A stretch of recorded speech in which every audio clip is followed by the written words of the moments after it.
नमस्कार. आज मी 7 महिन्याच्या पुढच्या बाळासाठी खिचडी भात बनवणार आहे. त्यासाठी मी पालकाची 2 ते 3 पानं घेतलेली आहे. 2-3 लसूण पाकळ्या घेतलेल्या आहेत. 1 टोमॅटो घेतलेला आहे. 2 चमचे तांदूळ घेतलेले आहे. 2 चमचे मूग डाळ घेतली आहे आणि 1 कांदा घेतला आहे. आणि आता कांदा, टोमॅटो आणि पालकाची पानं बारीक चिरून घेऊयात. इथे मी टोमॅटो, पालक आणि कांदा बारीक कट करून घेतलेला आहे. आता आपण फोडणीसाठी कुकरमध्ये थोडंसं तूप, त्यामध्ये थोडंसं जिरं घालून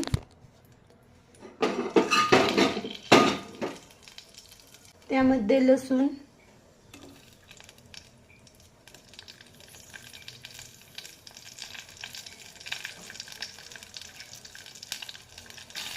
बारीक चिरलेला कांदा,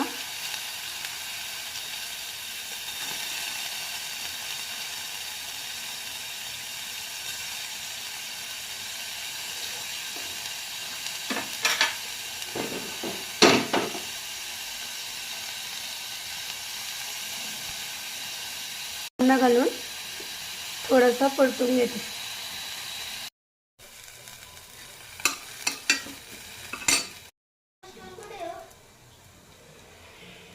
आता यामध्ये बारीक चिरलेला टोमॅटो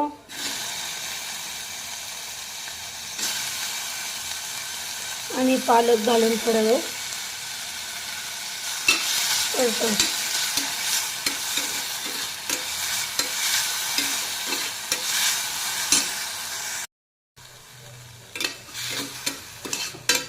आता यामध्ये थोडीशी हळद घालून थोडा वेळ परतून घेऊया.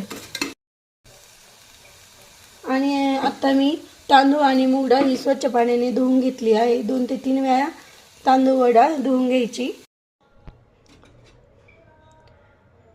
थोडंसं पाणी घालून आता याच्या 2 ते 3 शिट्ट्या करून घ्यायच्या.